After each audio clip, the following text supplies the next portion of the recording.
Hello, welcome. We are here at the session Taking on White Supremacy, the Charlottesville Case. The session will start in just a moment. I want to remind everyone that the session is being recorded.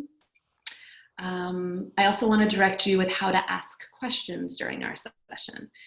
Please put your questions into the chat and we will gather them for the Q&A at the final segment of our session. And if you are having any tech challenges, please drop them into the chat and the room host will help you. We will also start identifying ourselves each time we speak to make it easier for the closed captioning process to work well. That may be a new sound for some of you. It is for me. So we're all going to be in this good experiment together. And with that, I would just like to introduce myself and my co-presenter here today. My name is Dove Kent, and I am the Senior Strategy Officer with Bend the Arc Jewish Action. And I am here today with Amy Spitalnik from Integrity First for America. And we are looking forward to talking with you this hour about a key strategy that is being waged against the neo-Nazi movement and how this fits into the broader struggle against white supremacy in this country and beyond. And before we get into it more fully, I actually just want to invite everyone to take a breath. This is going to be a session where we're going to be talking about some important tactics and strategies and thinking about all of that through together. And we want to make sure that our systems are aligned as we are doing that. And I have found personally that breathing is an excellent strategy to keep me awake and focused. So I want to encourage folks to take some intentional breaths as we are going through our session today. With that, I am actually just going to start, but Amy, would you like to just introduce yourself a little and say hello, and then we'll jump into it together? Absolutely, and I know folks are still joining the session, so we will do sort of a slow roll into the substance as people continue to get logged on. I know this is the first session of the entire conference, so thank you for making this your first stop at Netroots. My name is Amy Spitalnik. I am the executive director of a small civil rights nonprofit called Integrity First for America. We are suing the neo-Nazis and white supremacists responsible for the violence in Charlottesville, which happened exactly 3 years ago this week. In my prior life, I worked in government, politics, and advocacy, including as the communications director and senior policy advisor to the New York Attorney General, and in the New York City Mayor's office, and many years ago as J Street's first press secretary, because I've decided to only focus on the easy issues in my career, neo-Nazis and Israel. I am so thrilled to be here. And looking forward to this discussion, to sharing our work with you, and to making sure that we can also get to as many questions as possible later. Thank you, Amy. And just want to say to everyone again, welcome. Welcome to Netroots. As Amy just said, it's the first session, it's the first morning. We are on together virtually instead of in person, but we are still here as a community together at a very critical moment. And just going to run through some announcements to get us all settled. We are here together at the session Taking on White Supremacy, the Charlottesville Case. And we are recording the session. And for those of you who want to ask questions during the session, please put your questions into the chat and we will gather them for the Q&A at the final segment of our session. And please drop any tech challenges that you have into the chat, and our room host will help you with those. And I should start now. My name is Dove. We will be identifying ourselves each time we speak, or trying to make it easier for the closed captioning process to work well.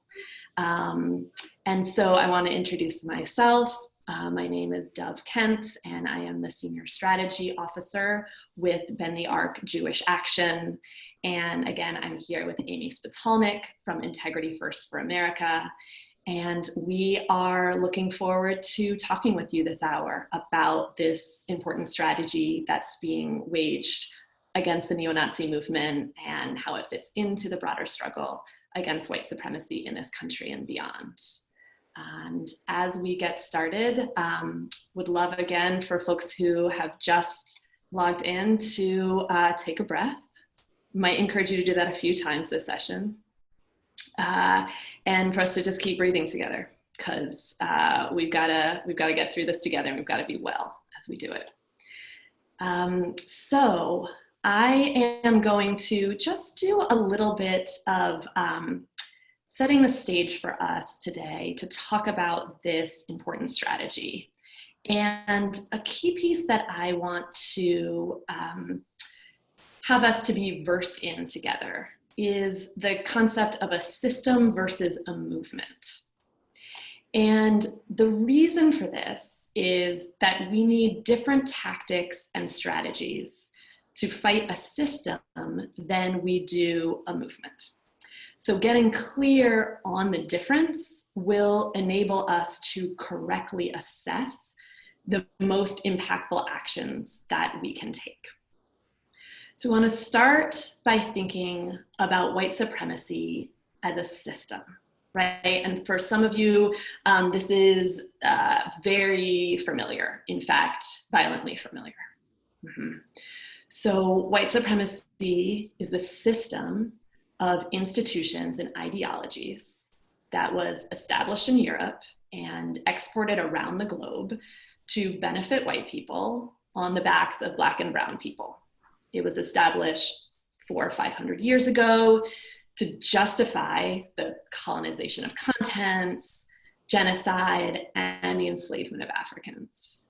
And it came about as a state project. It was sanctioned by the church, and it's continued to be a form of social control and disparities to exploit indigenous people, Black people, brown people, immigrant people, in addition to poor white people. And it's built to maintain the political, cultural, economic, social domination of people identified as white. And all of that is in the context of a system. And we know that that plays out in the criminal justice system, or injustice system, as we may call it. It plays out in the health system, in the school system. This is the fabric of our lives. What we want to turn today to look at the social movement that came out of this system, that re-emerges out of this system in each generation, and the current social movement today that re-emerged after the civil rights movement. And the adherents of this white nationalist and white supremacist movement believe that white identity should be the organizing principle of the countries that make up Western civilization. They advocate for policies that are about reversing the changing demographics in our country. And they're trying to fight against this idea of the loss of an absolute white majority.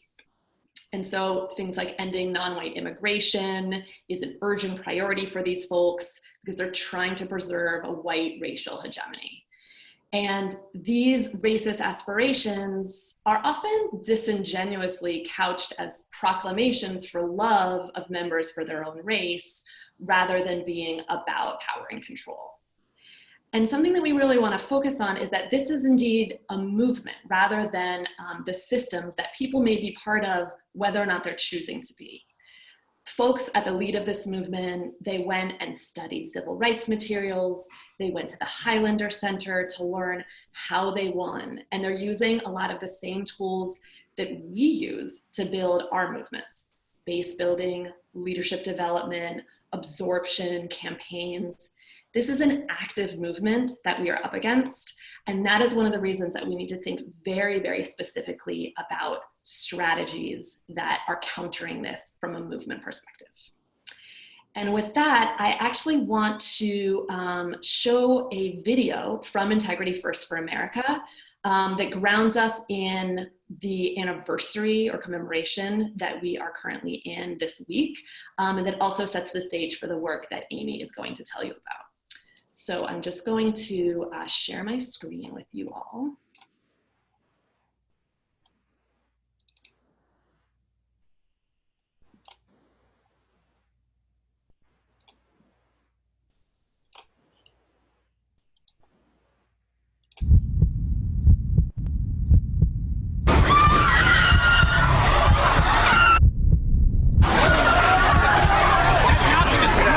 In Charlottesville, dark displays of racism. Trying to promote a car has rammed into a crowd. Victims thrown in the air. Deadly act of domestic terror. One woman dead, others killed and wounded.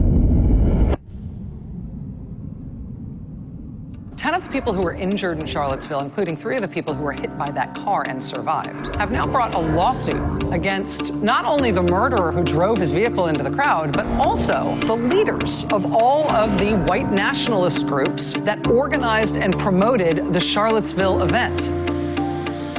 We are Integrity First for America. We are here to disrupt the extremism, to interrupt the cycle, to dismantle and bankrupt these hate groups and their leaders, to put them out of business, and most importantly, to stop the violence. Integrity First for America is leading the fight against white supremacy. Our Charlottesville lawsuit is the only current legal effort taking on the broad leadership of this movement, holding white supremacists accountable for their premeditated violence. We know that it's working. They're already facing huge financial and legal consequences. But we also know what we're up against. Bankrupting Nazis isn't cheap. These groups are still recruiting, weaponizing fear, and preparing for their next attack. Now more than ever, we are reminded of our obligation to dismantle the systems of white supremacy that poison this country. Turn your outrage into action, because hate has no place here.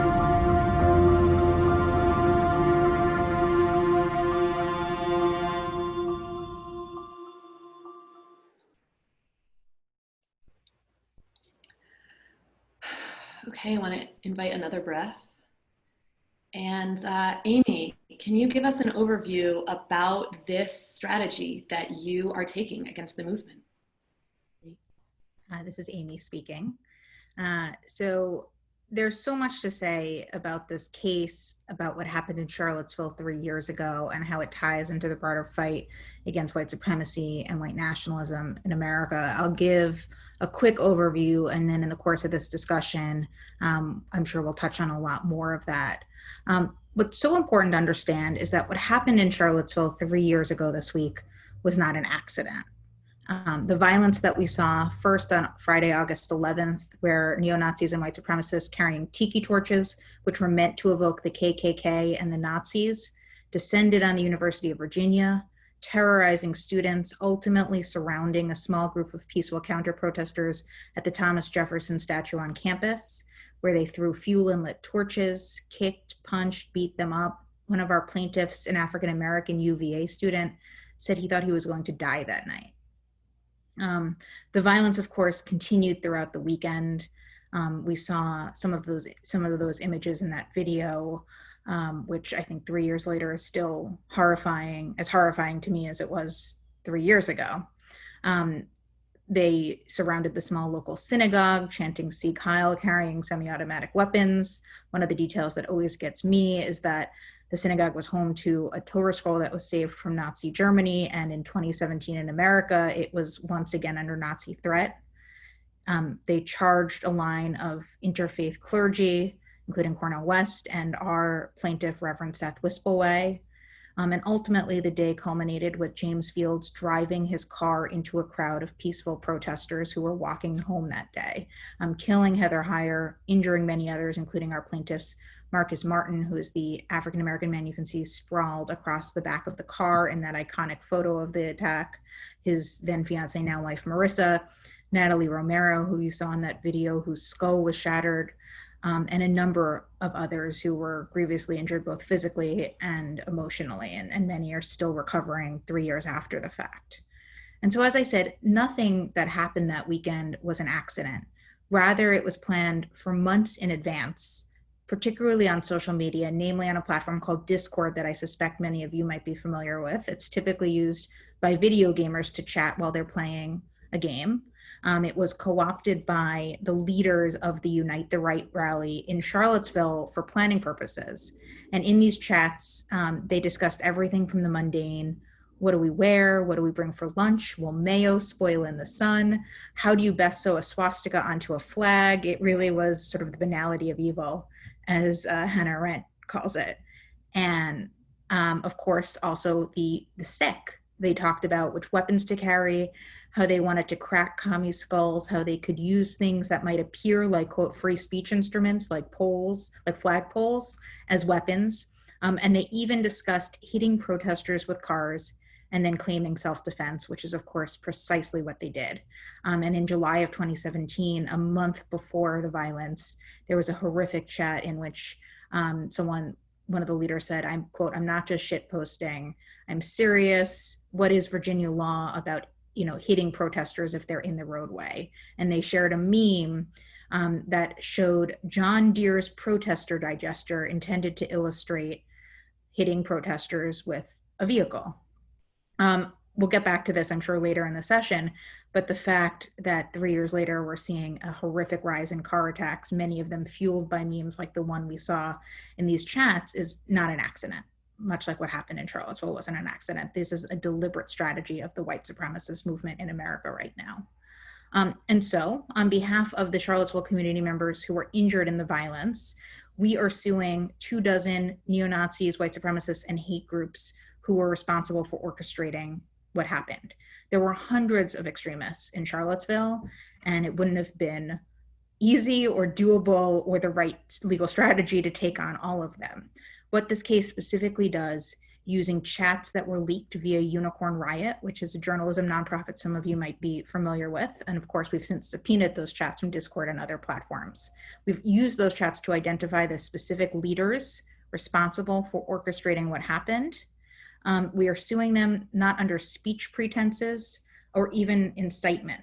Rather, this is a conspiracy case using a number of civil rights statutes, including something called the Ku Klux Klan Act of 1871, which is exactly what it sounds like. It was first passed by the Reconstructionist Congress to hold accountable Klan vigilantes in the South who were terrorizing recently freed slaves nearly 150 years ago. The fact that 150 years later, we are still using it to hold accountable, quite literally, KKK groups, who are some of our defendants, and a number of other white supremacists is just a sad testament to the reality of the world we're living in right now.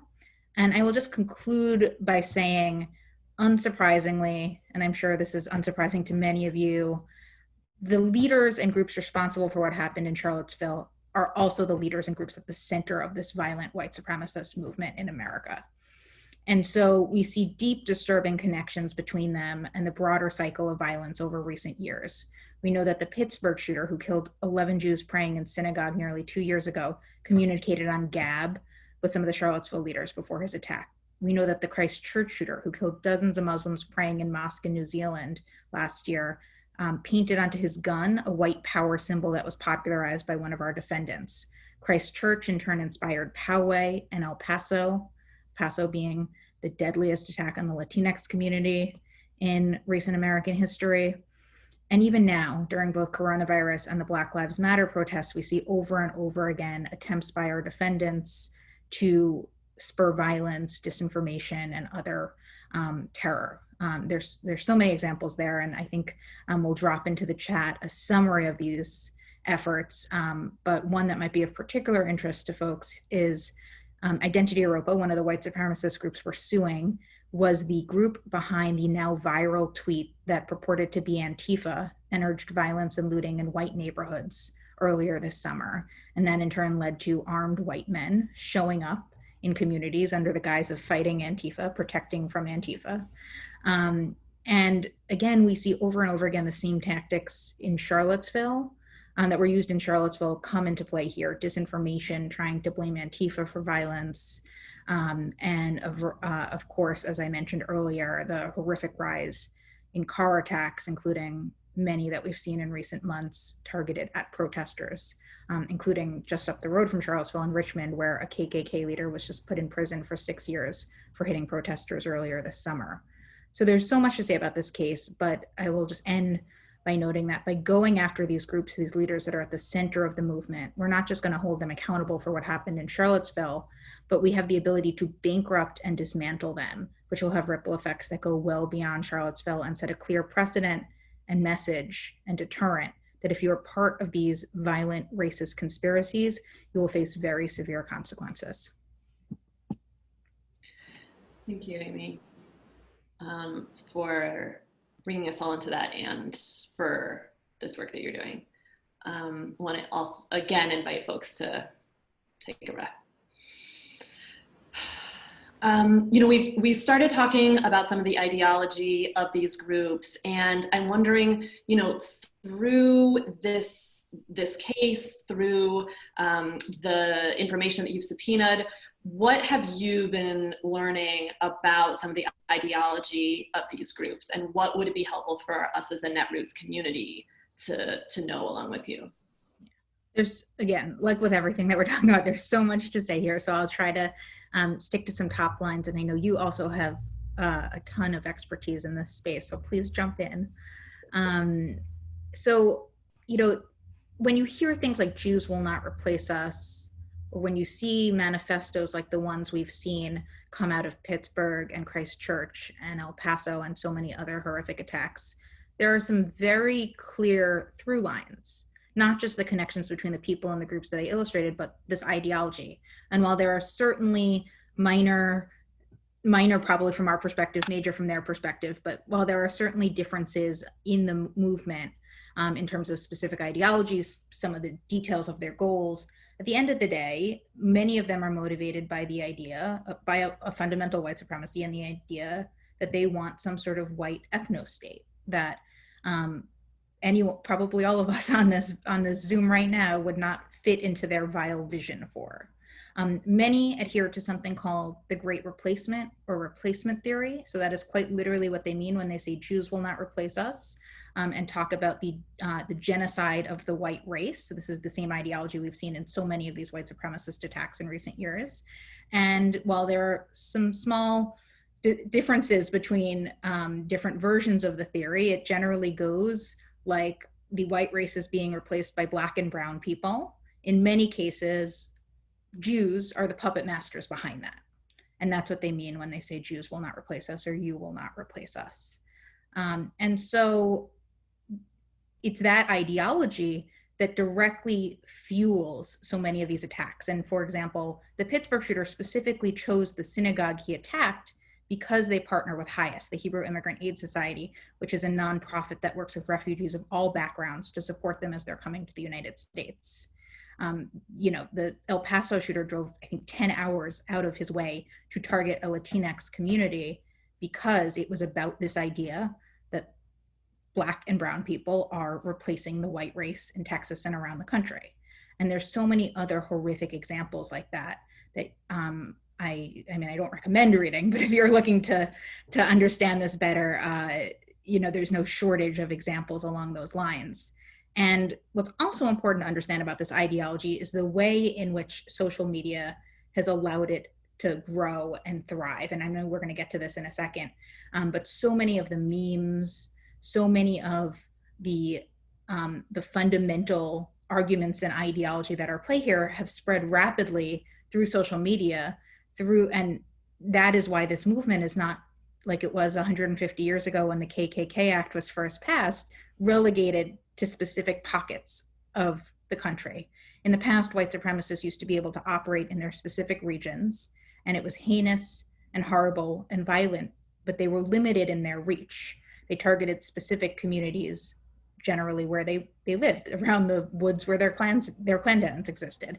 Now, because of social media, they're able to connect across the country and around the globe spread this heinous ideology, and then inspire each other to action, which is exactly what has happened in so many of these cases, as I described. Charlottesville appears to have inspired Pittsburgh and Christchurch, which in turn inspired Poway and El Paso. And you see in the manifestos that these extremists published both the Great Replacement theory that I just described and the ways in which they were so directly inspired to action by engaging in it online. Thank you, Amy. This is Deb again. I want to jump on that and connect it to just really the ways in which these messages, these ideologies, as you were saying, have also been moving from the margins to the mainstream through this. That example that you gave about the shooting at the Tree of Life Synagogue in Pittsburgh, the meme that had the ideas of Soros, a Jewish philanthropist backing the migrant caravan, that was moved from the margins to the mainstream by Representative Matt Gaetz in Florida, and then picked up by Trump. And Gaetz went really doubled down on it over the course of just about 2 weeks. And by the time that the shooter had spread the meme and then gone into the synagogue, this either verbally or visually, this picture of Jewish philanthropists putting American white people in danger through a migrant caravan had reached 670 million people on social media. And so this is this moment where folks who are those linchpins in a way between, when you say a word and then you kind of think, what is the etymology of that word, linchpin? Okay, I need to look into that. But folks who are positioned, as Matt Gaetz has positioned himself, between the margins and the mainstream, really bringing this out, spreads it not only to the people who are looking for this, but for the people who are vulnerable to it as well. And that's something I want to talk a little bit about. I have had some good conversations with Derek Black. Some of you might know his name. He was part of the neo-Nazi movement very intimately, was raised in it as a child, and then as a young adult stepped out of the movement in a very brave way, and has spoken out against it since. And he would talk about how when folks were doing base building for the movement, they didn't have to find people who had extremist ideologies already. You just had to have a little bit. He said that, he was taught and would teach others that people just have to say, I'm not racist, but, and then you take that but, and you just pull that thread and you pull it and you pull it and you pull it. And that's how people are brought into these movements.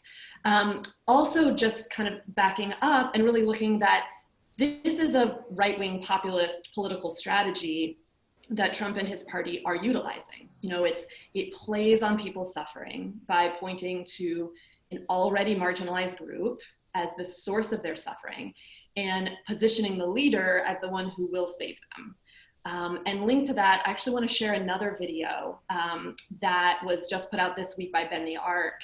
And this shows how statements that were shocking only 3 years ago in what Amy's been talking about have become normalized by politicians like Trump and Matt Gaetz today, who are using this right-wing populist strategy to build power. So I'm going to share this video with you now.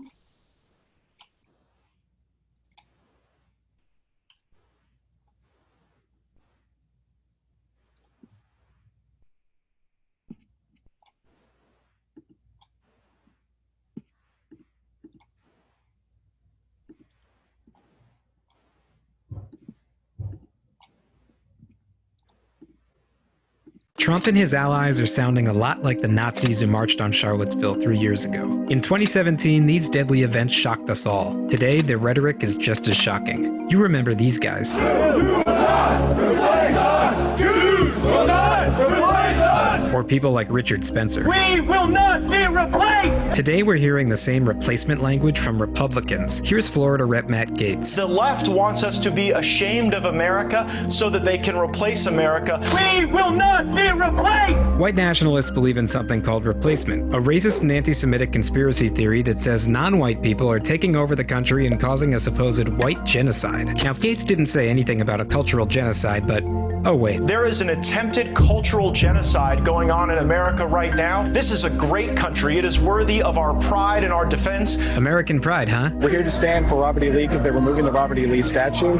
We're here to say that we're here to defend our heritage. We will never allow an angry mob to tear down our statues, erase our history. American history? We are simply just white people that love our heritage. The founding fathers who were white.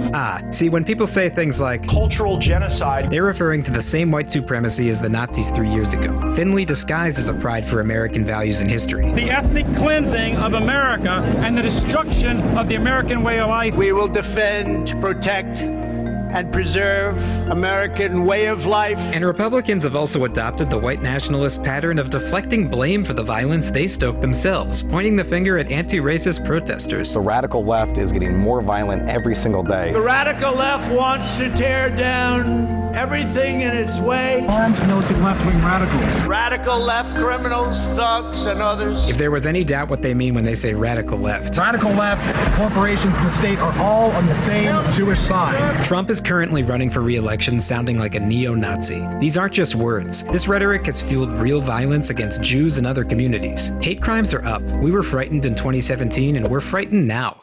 But we can change this. It's time for all people of conscience to rise up and push these people out of power in November. Together, we can build a country that's truly for all of us. We rise as one. I should add that that video was made for a Jewish audience, if people were interested in the images at the end that showed Jews in support of the Black Uprising. Jews of all races and ethnicities were part of that movement. But for that, the specificity of that is the reason. We have seen this ideology. We have this grounding of where this is coming, where this is going. So I want to get a little bit deeper into the parts of the strategy that you are moving forward. You've said how, looking back 3 years ago, it's clear that Charlottesville was a preview of things to come and that this has been a turning point. So I think I'm interested in some of the specifics of how is the strategy you're using part of the broader struggle against racism in America? How does a legal strategy fit in with some of the organizing strategies that some folks that are in the session with us may be more familiar with? Well, I think the two videos that we showed almost perfectly illustrate how what happened 3 years ago has really fueled the broader cycle of violence that I described and now is increasingly part of the mainstream. And what strikes me about the video we just watched is how many of our defendants are on the left side of the screen, sharing their heinous white supremacist and white nationalist talking points that are then echoed by Trump and Gaetz and others. And it really is a perfect, you could see that through line that we've been talking about so clearly there. Because again, the people in that video, the Matthew Heimbachs and Richard Spencers, were central to what happened in Charlottesville and central to this broader movement. There are so many tools and tactics that were in place in Charlottesville that have now become mainstreamed among white supremacists and as again mentioned, really increasingly among, those you would not necessarily put in the bucket of violent white supremacists, but increasingly espouse their ideology. I think one, the role of social media, it's so important to underscore this, and I know we'll probably talk about this in more detail, and I'm sure folks have questions. Yeah, go for it now. This is great. Look, I explained how social media was co-opted to plan in explicit detail the violence in Charlottesville, and I mentioned how it was used to then inspire others to action through the live streaming of things like the Christchurch attack, the promulgation of these ideologies. And you know that the next disaffected, typically white man, is watching, looking on, and waiting for the moment where he too can make a name for himself in this movement with a violent attack like the ones we've seen.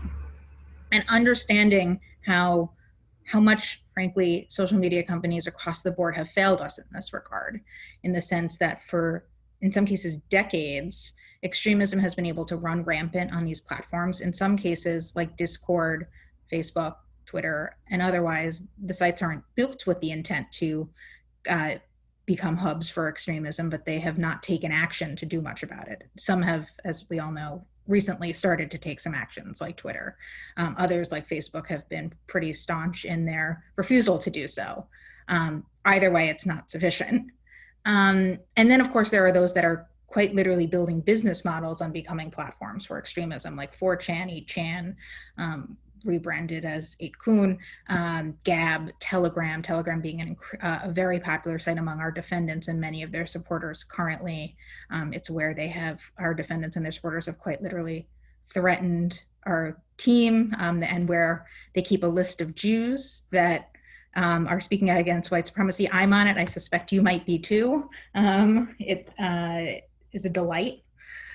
So you can't talk about what's happened in recent years without understanding the role of social media and the fact that if these platforms wanted to get serious, they could start to do something about this. No social media platform is obligated to give a platform to extremism and violence, period, end of story. That's not what the First Amendment requires. These are private companies. They could set the ground rules, just like Netroots as a private conference can set the ground rules, and much like any other private entity can do so. If these extremists want to stand on the street corner and shout their bigotry, they are welcome to. But no one, whether it be a social media company, a traditional media outlet, or anything else, needs to give them license to do so. And it's so important that we say that clearly and keep holding them to account in whatever ways we can. There's also been the ways in which disinformation, particularly around who's to blame for violence, has become so central to how these groups operate. And the video that we just watched talks about this as well. Both in Charlottesville and, of course, right now, we are seeing finger pointing at Antifa. CSIS, which is an incredibly reputable research institution, put out a study a few weeks ago that showed that the anti-fascist movement has killed exactly 0 people in the last 25 years, while white supremacists are, I think, the most deadly extremist group operating in the United States in recent years. And so when you hear both these white supremacist leaders and groups themselves and the politicians who oftentimes dovetail with their talking points, point fingers at Antifa, it is simply a means to distract from the far-right violence that it's literally killing people in communities across this country. And we can't lose sight of that. That is so important to understand and to call out and to not fall prey for, to hold the media to account to not fall prey for too.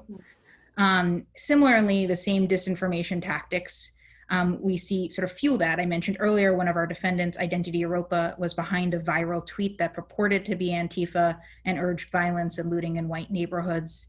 There have been a number of disinformation efforts like this, whether it be explicit attempts to blame Antifa and to paint the imagery of it being Antifa. In other cases, there have been efforts to create fake Jewish or Black Twitter accounts that have been meant to sow tensions between communities so that we're focused on fighting between our communities as opposed to taking on the white supremacy that is targeting all of us.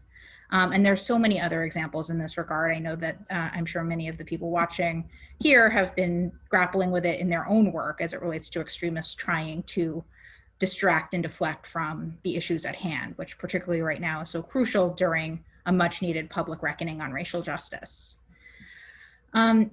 And then, of course, there's the ways in which we continue to fail to identify white supremacy as the crisis it is. And this is something that has, in some ways, only gotten worse over recent years, despite the number of white supremacist attacks growing.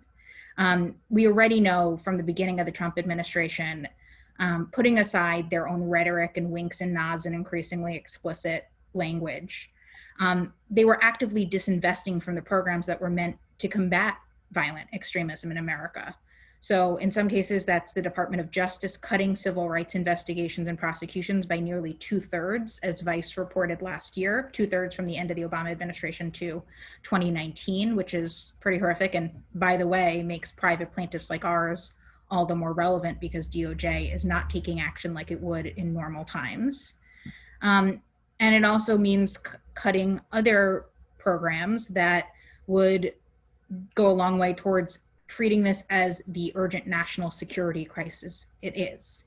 At the same time, basic legislation that would ensure cooperation between different levels of government, for example, grapple with the threat of white supremacy in our military and how that has become an increasing pattern, have been languishing in Congress. There has been so little effort and action around bills that deal with hate crimes and domestic terror, putting aside the question of a domestic terror statute, which is convoluted and probably best saved for another discussion. But some of the most basic actions have sort of languished for years. And so when we are grappling with a major national security crisis and a crisis that is directly impacting our democracy when it comes to violent extremism, disinformation, and hate, and then you have the federal government actively disinvesting in every way possible from dealing with it, it's only going to get worse. And that is exactly what we've been seeing. And of course, and I know there are many other sessions happening this weekend on this topic, it is directly connected to so much of the disinformation and concerns around the election. And so understanding how this fits into that broader crisis, that broader narrative, is also key, and has been crystal clear that Charlottesville really was the flashpoint in which so many of these tools and tactics and challenges became clear. And then in the 3 years since, we have done so little to begin to combat them. And while we're talking about the risks involved in this case, I know that unfortunately there have been security threats against your team, and I'm wondering if you can tell us a little bit about the ways that you all have been increasing security for yourselves as you're building safety for all of us, given that some of those practices are things that we as a larger movement need to collectively be taking on and practicing. Yeah, it's been, you know, my mother's not on this session, which is always a good thing when I talk about this question. You know, it's not surprising that the defendants in our suit and their supporters have tried everything they can do to avoid accountability here. And that includes, of course, avoiding discovery obligations, flouting court orders. Some have even been thrown in jail for contempt of court. But that also includes using threats and other attempts at harassment to try to dissuade us from doing this work. And we see it firsthand. They target us in a variety of ways. Some directly threaten us, like Chris Cantwell, known as the Crying Nazi. If you saw that the Vice documentary on Charlottesville, and he was featured in, I think, both videos that we showed today, has literally threatened our legal team, talking about all the fun he's going to have with our lead attorney, Roberta Kaplan, when this is over. He, of course, is in jail right now for other threats he's made against a fellow white nationalist on the same platform, Telegram, a few days later. Others, you know, we get the obvious stuff, emails to me about dead Jews, cartoons out of Nazi Germany. The fact that this is an effort led by Jewish women is particularly infuriating to the defendants, and they make that clear. You know, you have some people who are not direct defendants but are witnesses and otherwise involved in the case, like Mike Pinovich, who is a far-right leader who has been on particular terror targeting me. I mentioned the noticer list, which seeks to target and harass Jews speaking out against white supremacy. Similarly, there was a list targeting interracial couples earlier this year on Telegram as well. And so there's no shortage to talk about in this regard. We get daily emails that make clear what's being said about us in our case and others involved on the dark web each night. I do not recommend reading something like that before you go to bed. It is not pleasant. And yesterday's interspersed with their usual chatter about us was them also celebrating 3 years since Charlottesville, literally wishing each other a happy anniversary, which is as sick as you can imagine. Like, it never fails me how they can still shock me. And And then, of course, when we go to trial, we are going to require extensive physical security going to court each day for us, our legal team, our plaintiffs, our expert witnesses, because they've made clear that this is their intent here. And even if the defendants themselves are not, of course, they have their own capacity for violence. We saw it firsthand in Charlottesville. But the bigger concern in some ways is them inspiring their loyal social media followers to action, as we've discussed. And so, to be completely frank, it's why security is the biggest line item in IFA's budget. Every dollar we raise right now directly funds security and other sort of urgent case needs along those lines. It's not going to massive legal fees or anything like that. The reason we fundraise at IFA is to cover security and evidence collection and needs like that because of the unique nature of this suit. Right, right. And at the end of the hour, we are going to give links for you all who want to be involved in supporting this work. I actually want to turn that question around a little bit, though. On the flip side, how have some of your histories, lineages, identities been a source of strength for your team? So, you saw our plaintiffs in the video we showed at the beginning, and I think sort of in some ways they are the biggest source of strength because I'm just so inspired and in awe of them. These are a coalition of Charlottesville communities of many races, many religions, many backgrounds. Some are students, some are young professionals, one is a reverend, and they lived through and survived this awful, awful attack on them personally in their community. A few of them were at the protest with Heather Heyer. Marissa Blair, one of our plaintiffs, was co-workers with Heather, which is how they all ended up there. And they lived through this horror. And instead of sort of curling up in a ball and deciding to be angry, they've channeled it into this effort, which can have major impacts and win accountability and justice, not just for their community and themselves, but have national impacts on the movement that so directly targeted them and their city. And I'm just in awe of them for doing so. And I derive so much strength from them. I'm also the granddaughter of Holocaust survivors. And so I think a lot about my family history here and what my family, both my grandparents, their families were virtually wiped out by the Nazis in the 30s and 40s in Poland and Russia. Or what was then those countries.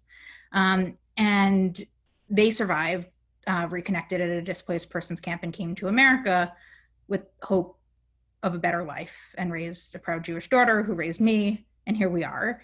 And the idea that in 2017 in America, and of course many times since, neo-Nazis can so flagrantly attack Jews, African Americans, Latinx community, LGBTQ community members, and so many others, with the same exact Nazi language and violence that my grandparents survived, is heinous. But here's the difference. We live in a country that, at least right now still, and we're going to fight like hell to keep it that way, is predicated on the rule of law, has a justice system, has statutes like the Ku Klux Klan Act of 1871, and we're going to use them to fight back, which is exactly what we're doing. And so that gives me a lot of optimism as well. It's heartbreaking to think about where we are, but it's also what gives me optimism in this moment. Thank you, Amy. I want to actually turn now to some questions that people have been asking, because there's been some great questions coming in. And for those of you who want to get your question in before the end, if you click on that Q&A button at the bottom of your screen, then you should be able to put in a question that way. And a few of these are coming from different angles on the questions around social media. And so one question, I'm going to ask a couple of them together so you can run with it, is, how have you or your team or folks that you're working with been in communication with those in those leadership positions at Telegram or Gab or these other platforms that are not monitoring any of the hate language, and what has their response been to pressure that's been placed on them?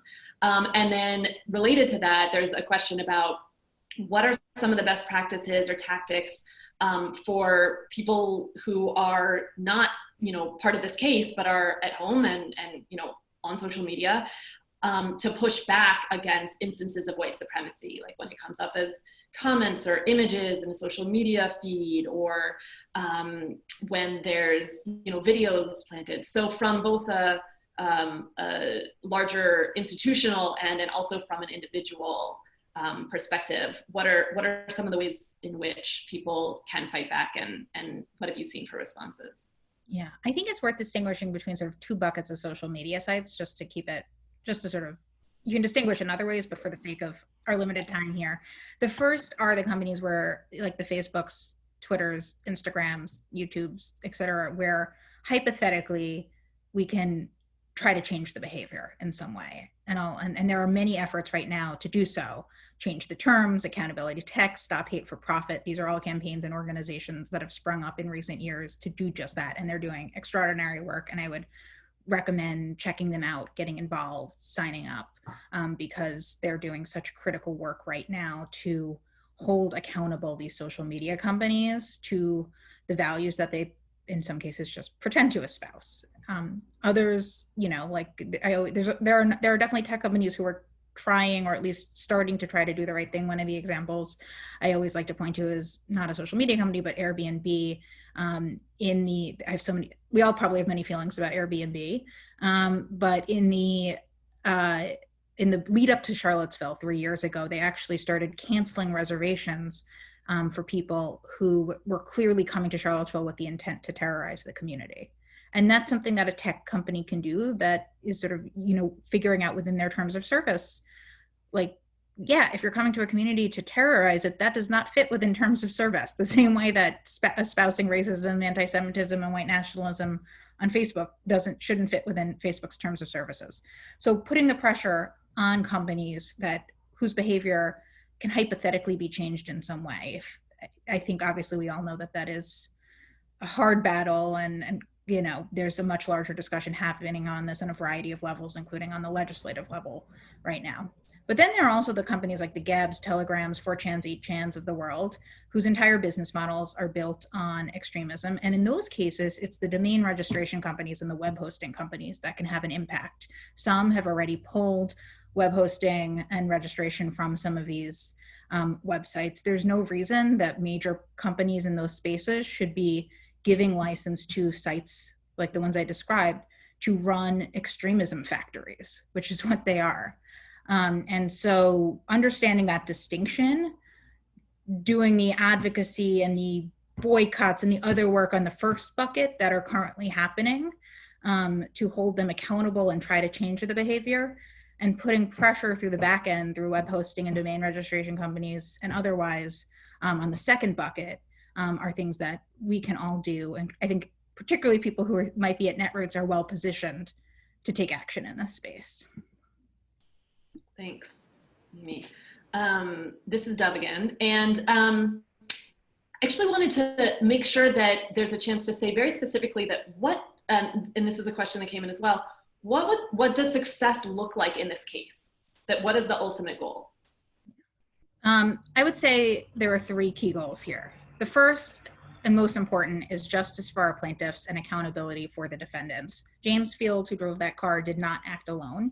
He was part of this racist, violent conspiracy, and there has been so little accountability in the aftermath of Charlottesville, both because of the lack of interest, to put it lightly, by DOJ and other prosecutors, and just because of the news cycle we're in, frankly. We move on so quickly. It was 3 years since neo-Nazis attacked an American city, and it got a little bit of mention yesterday, but not much. And there needs to be accountability here. So winning accountability against the leaders and the groups directly responsible for orchestrating this weekend of violence is key. But as I described, they are also at the center of this larger movement. And so by taking them on in court, bankrupting them and dismantling them, we will have much broader impacts. We're already starting to see those impacts, and I think we'll drop a link into chat that describes them. Specifically, we've won over $41,000 in sanctions against 3 key defendants. Richard Spencer has complained in court that our case is, quote, financially crippling, which was heartening to hear. He also, by the way, made clear on the record in court that deplatforming works when he said that it was making it a lot harder for him to raise money. So when talking about what social media companies can do, take it from Richard Spencer himself, it works.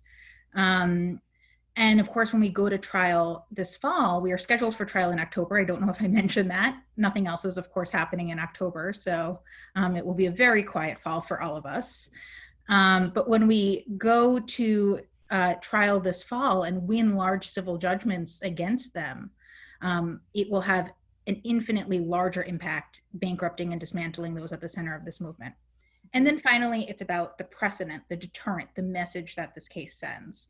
Both having a trial in Charlottesville, blocks away from Heather Heyer Way, where the violence unfolded, putting the leaders of this movement on the stand, and making crystal clear that there are serious financial, legal, and operational penalties for being part of these racist, violent conspiracies, is going to sort of help spark a national conversation on the crisis of violent extremism in ways that sadly have sort of fallen under the radar so far, and we will do our very best to ensure it stays on the radar throughout trial, and send a crystal clear message to anyone who might be considering getting involved in this form of violent hate. We're not going to eliminate violent hate, but we can push the people who are inclined to be part of these conspiracies and this violence back underground where they belong. And this case will play a critical role in doing so. So accountability and justice, bankrupting and dismantling the leaders of this movement, and making crystal clear, if you are part of these efforts, you will face very real, very severe consequences. Thank you. Thank you, Amy. A piece of that, and that folks are also wondering, is about kind of where's the federal government here? And what do you see, or what does Integrity First for America see as the federal government's role in the fight against white supremacist violence? Well, in normal times, this is a case, and these are issues that DOJ Civil Rights Division would be all over, hypothetically. This is quite literally what the Civil Rights Division was started to help do, to take on assaults on American civil rights, which is what happened in Charlottesville and so many times since. But they're clearly disinterested, again, to put it lightly, and have dramatically cut their investigations and prosecutions in this regard. And so it falls to private plaintiffs like ours. IFA, Integrity First for America, was created in 2017, knowing that at that point, the Jeff Sessions DOJ, and certainly it hasn't changed with the Barr DOJ, would be totally disengaged and in some cases actively working against the civil rights work that we desperately need. And that has, of course, borne out. And so it makes private plaintiffs like ours key. There is legislation. We alluded to some of them. There's like the No Hate Act, the Domestic Terrorism Prevention Act, which are some basic bills to close gaps in reporting, and on the hate crimes front. Those are important, but it needs to be a multifaceted effort from all pieces of the federal government, using the courts like we are, and also recognizing the role of state and local governments in holding perpetrators of hate crimes and other violent hate accountable. Mm-hmm, mm-hmm. And I think just to add on that, of what we've seen is not only this administration not taking the action that others have in past times, but also that there's actually been a support being expressed for these attacks, being expressed, if not for the attacks, for the leaders of these movements and those connections being made. And so I think this also pulls in that one of the tactics that we know is that we need to change leadership both at the federal and the state level. And many of the folks that are here with us are involved in doing that as well. I think also something that we want to make sure to be clear on this panel that we started at the beginning, which is that these movements, white supremacist and white nationalist movements, really do come out of the systems of white supremacy that have been with us for 400 years and that are still organizing the way society is built. Therefore, there's a real link between the work that movements are doing to end systemic white supremacy in all parts of our society, and the work that has been doing against specifically the white nationalist movements. And so I think that that's something that we really want to make sure folks leave today knowing that that through movement ecology, we are putting those pieces together, and we really want to support people thinking very widely about the different levels of movement ecology that we can be embodying at this time. We've just got like a minute left, so for folks that want more information, we just put up the link. You can sign up for case updates from Integrity First for America at this link. Click there. Also, if you are interested in being involved from a grassroots organizing perspective and or from a leadership change perspective, doing electoral work, want to put in the link. You can join Bend the Arcs campaign, We Rise as One. There are ways where you can be getting regular updates about members of leadership and Republican Party that are involved in incidents or connected to leaders of these movements. And you can get weekly alerts to keep you on top of the news, and also ways in which you can join direct voter contact work that we are doing in some key states right now. So click on those links. You can learn more as we go, stay connected to us, stay connected to this work that's happening. And Amy, I just really want to thank you and your team. I know that you all are under a lot of pressure and a lot of risk, and thank you for the work you're doing on behalf of the extremely brave plaintiffs that you are representing, and thank you on behalf of all of us for this tactic that you are moving so powerfully. And thank you for being an incredible partner in this work and making clear just how pervasive the white nationalism and white supremacy we're taking on is in our country right now, and using every tool we have to fight back. Yep. Let's do it. Thank all of you for taking the time to make this your first session, and we'll see you around the conference. Yeah, thanks all of you. Thanks for all the work that you do, and just really glad to be in it with you.